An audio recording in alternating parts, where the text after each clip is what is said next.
Good afternoon. Thanks for joining us for another episode of Monday Afternoon Roundtable. Today's podcast is going to be on private investigator associates. And we have two PIAs here today. The one to my right is Mark Sudreth, and the one to my left is Brianna Rao.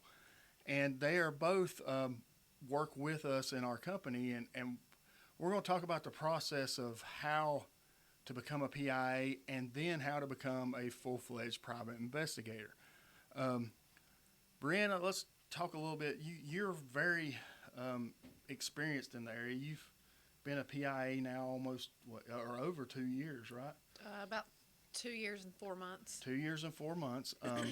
And for those out there that do not know, a PIA can do anything that a private investigator can do except own the business. Mm-hmm. What got you interested in becoming into the private investigations field?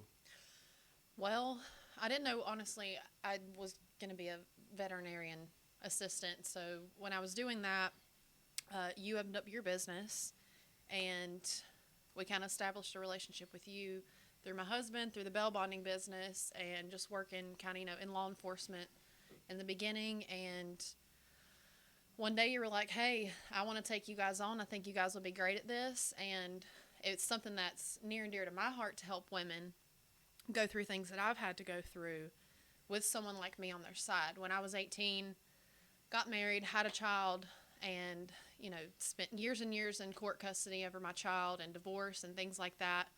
It was a really, really, really bad situation that I was in, to the point where I was like, okay, I can make a difference in somebody's life. I can help people. I can make sure that this never happens to another person who is underneath me. So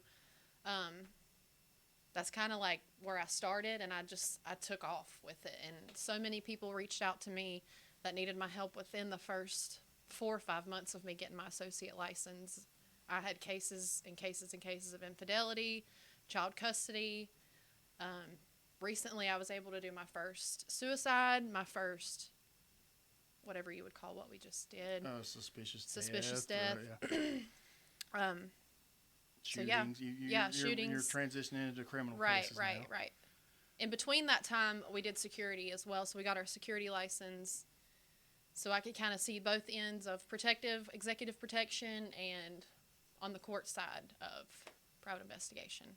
Okay, good. All right. Well, let's go to Mark now. What brought you into the PI experience or the field? It's something I've thought about for a long time. As a matter of fact, I had a lifelong friend that's been in law enforcement. I tried to get him to retire from law enforcement, and me and him started, 10 or 15 years ago. And he wasn't ready to give up what he was doing there. And met Tim there about, a couple of years ago, and he was in the process of retiring from his job and getting his PI license. So we talked a time or two or three, and he kind of invited me to come along with you guys, and I came down and started back in the spring, I guess it was, coming down and kind of hanging out with you guys. It just, we had to wait on him to get his license before I could even start to do my stuff. Mm-hmm. So it's been all summer getting ready, but it's just something I've always thought about. I like solving things and figuring things out, and like Brianna, helping people find the truth, whatever it is. Sometimes what we're going to find out is not what the client wants to hear, but it's the truth. Right. Mm-hmm. So just figuring things out. It's a challenge. Okay. And both of you feel free to jump in on this. The process of getting certified as a PIA, the background, all the paperwork, it's not a real easy process, is it? I could probably elaborate on that. Yeah. I have a lot of females ask me how I did it, and they're, how do I become a PI? How do I do what you're doing? Honestly, it's not. I feel like a lot of people look at me and they're like, if she can do it, I can do it. But they have no idea the work that it goes into being a private investigator associate. It's a lot of hours that you're not getting paid for, a lot of hours that you're just, stuck and trying to figure things out. The initial process is, background checks. Your credit has to be good. I mean, we should probably elaborate on that. You can't have bad credit, owe a significant amount of money to someone. Sometimes you have to go before the board. And it's a big, it's very intimidating when there's, a whole board full of people staring at you, and you're nervous. I know my husband was when he went before the board. I was when I went before the board. I was when I went forward. I mean, it's very intimidating. Yeah. It's like yeah. it's like you're in court, against yourself. But everyone was so sweet. It's 3,000 hours, so you do 3,000 hours supervised, basically. I'm at, I'd say 1,500 out of the 3,000 as an associate. I've probably done 70, 80 cases in the last 2 years, not including executive protection, which is completely different, but you can still use the same hours. So getting your armed guard and your and your unarmed is something that I would recommend doing as soon as you apply for your PIA, because having those two together and learning all of that together is something that you can't learn in school. You can't go and study that. Being in the field is the best way to learn. So it's not like something you just go sign a piece of paper and, you have your license. It's a lot of stuff to go through first before the Private Protective Services Board. And then, like I said, I'm still an associate and I've done all of these cases and all of these hours, but it's a lot of work, but it's so rewarding when your cases win, when your clients win. Oh, yeah. And they're sending you letters and they're saying, I won my case. If I wouldn't have had you, I would have never been able to do this. I would have never gotten through this. And for me, that's the best reward out of all of it. Mm-hmm. And it is rewarding. It's anytime you can help somebody, it always makes that little effort, Exactly. worthwhile. Right. Mark, your background is in the fire service. Now, you retired as a firefighter, correct? Yes, sir. So I retired from the city of Hickory 10 years ago, last month. Yeah. So and you have experience in, fires, suspicious fires, things like, or the cause and origin type stuff. Yeah, and I never was really a fire inspector. But you still I was there and watched them, and it's that job kind of goes hand in hand with law enforcement. You've seen it all. Mm-hmm. You and I think that helps in a PI, and Brianna can jump in too, to have a level head, even when stuff's going south. Yeah. To have a level head and Right. not get excited. I think that's a big part of law Look at all the enforcement. factors. Yes, and I feel like that's one thing I had going for me.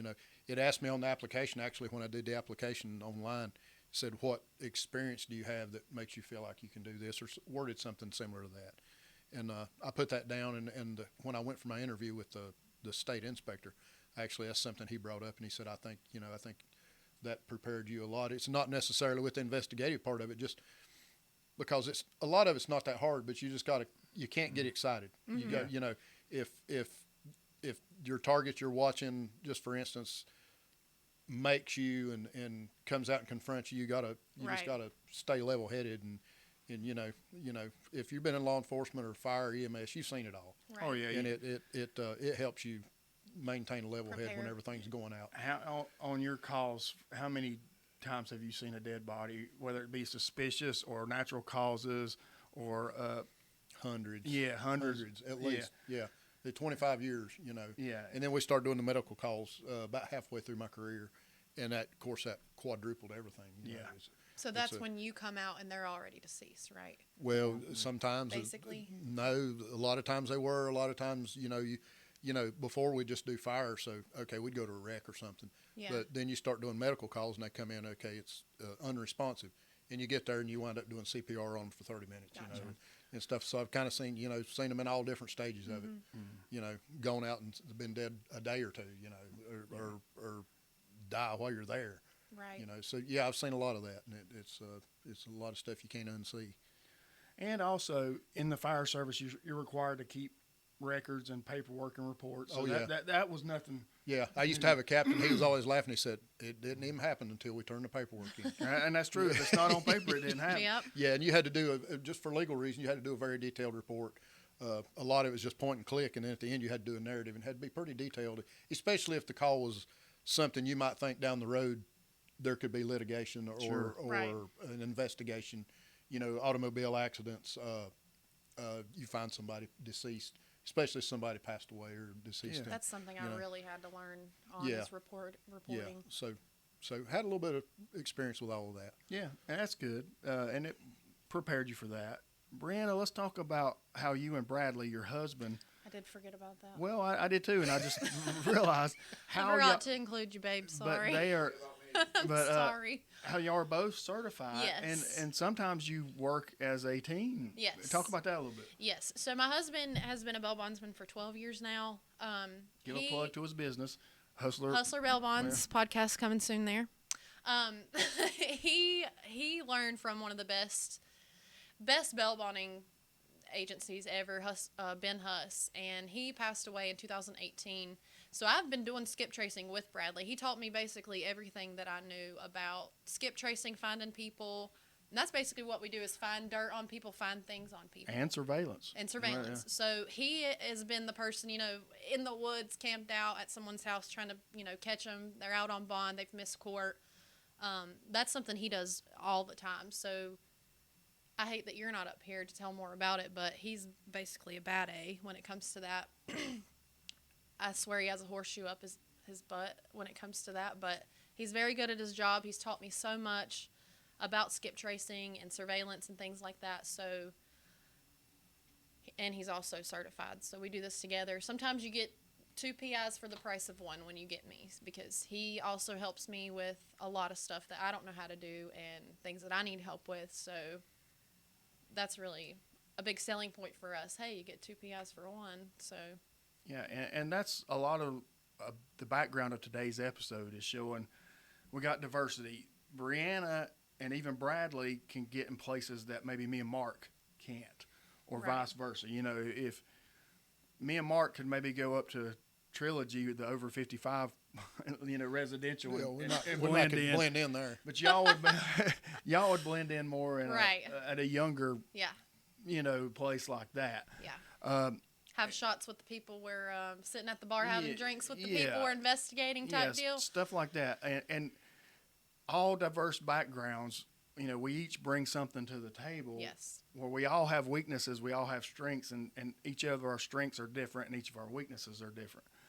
And it's just, it is somewhat of a trying process to get your foot in the door and get going and to stay going, because there is some roadblocks that happen, just the way things are sometimes. And you'll get burnt out a little bit. Yeah, and it's a lot to weigh on people sometimes.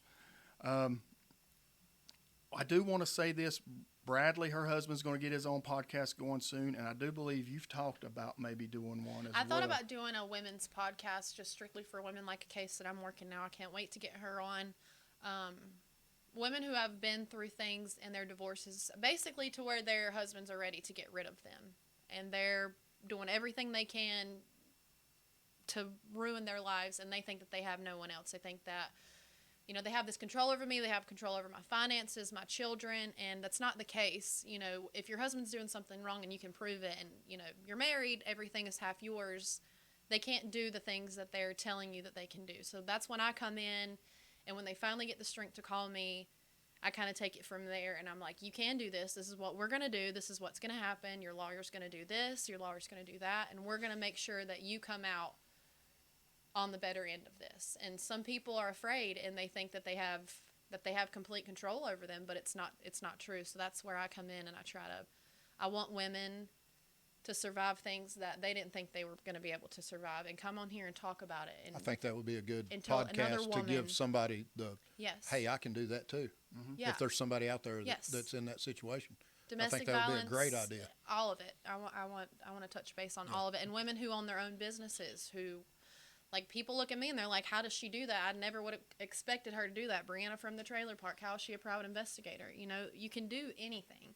Yes. Once you stop letting people That's tell right. you that you can't. Would it, and Mark, I would include you in this. Would it be a stretch to say that both of y'all are entrepreneurs to a certain extent? Because Yes. Mark, you own another business as well. I Yes. mean, and you own another business Yes. with your husband, and it's you get what you put into it, Yes, right? you do. Yes. Oh, yeah. That's true. And this is not your only thing that you got going on. Right. So you're both very busy, and that's where we all work together, because we all have crazy schedules. Right.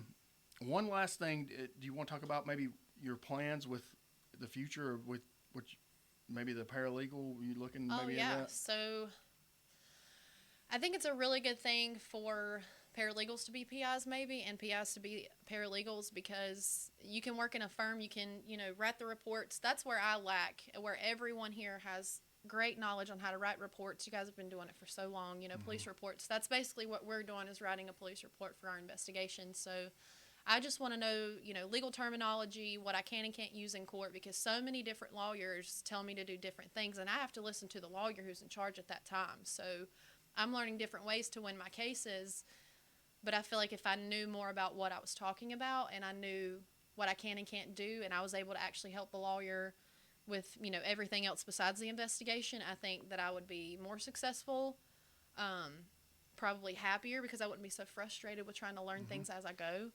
So that's something in hopefully 2024, I'll be a paralegal and a private investigator, and not an associate, private investigator and a paralegal. Okay, good. So that's my goal. Mark, what's your goals you got going on? Well, right now I'm just getting started. I just finished the process of doing all that. Had my interview with the state inspector 3 weeks ago, so I should have my license by the end of December. He didn't foresee any problems with all that. Real good guy to work with, and it's just to go back on the process just a minute. It's something if you're in a hurry, you ain't gonna do it. That's right. I started down here, and a part of my thing was waiting on Tim to get his stuff, because I'm an associate under him. But even that, he got his maybe in September, and it's like 7-8 months, right? Yeah, I've been working on it all summer. Yeah. And all the stuff you got to get together, the references, the stuff, and then you get online and do the application online. Then it took another 3 weeks before the inspector reached out to me, 3 or 4 weeks maybe, and we got together, and it's gone pretty fast since then. But right now, I just want to work with you guys and get my hours in, and really I've got no great grand scheme. I'm just going to do it for a few years and get my hours in, and if everything's going good here, just keep on digging with you guys. Oh yeah. And, great group of folks here, and we've been in the meetings all morning and we got learned some from stuff you guys going. Is Yes. And I've not even worked. That's what I'm saying. You can't get that in school. I've not even worked a case yet, and just sitting in on Right. the meetings and coming down here and learning how everything's going. It's just it's this great. is stuff you can't learn Yeah. just trying to go through Yeah, you got to school get out and do it. this. Yeah. And just remember, we are a group. It's called Munday Rao and Associates. It consists of 3 investigative companies right now, and then when Brianna and Bradley get theirs, it'll be a 4th. Right now, we've got Spartan Secure Solutions, which is mine. We got Blue Line Advantage, which is David's, and 10 Star Investigative Services, which is Tim's. And we basically utilize all the talent and resources that we have in order to save a little money and help each other out. So we're planning on trying to get some kinks out of some things, and we're growing and learning as we go. I'd like to thank both of y'all for sitting in on the podcast today, and Thank look you. forward to You're welcome. anytime Thank y'all you. want to get on here and talk. Next podcast, we got an exciting podcast next time. We've got an attorney coming in, and I believe David's going to talk to him about how the relationship with private investigators and defense attorneys are, or private attorneys, and that's a real good dynamic. Be We'll a talk very Excited for interesting. that one. Yeah, Yeah. very interesting. That'll be a good episode. Don't forget, like, subscribe, look for our podcast, Monday Afternoon Roundtable. Look for Facebook, Spotify, YouTube. Like, subscribe, comment, share. If you have any questions or, anything you'd want to talk about, let us know. Yeah, send a suggestion. Yeah. We're Right. open. Cards and letters, baby. We'll read them and find out what you're looking for. But I hope everybody has a great afternoon, and thanks for joining us. Thank you. Thank you.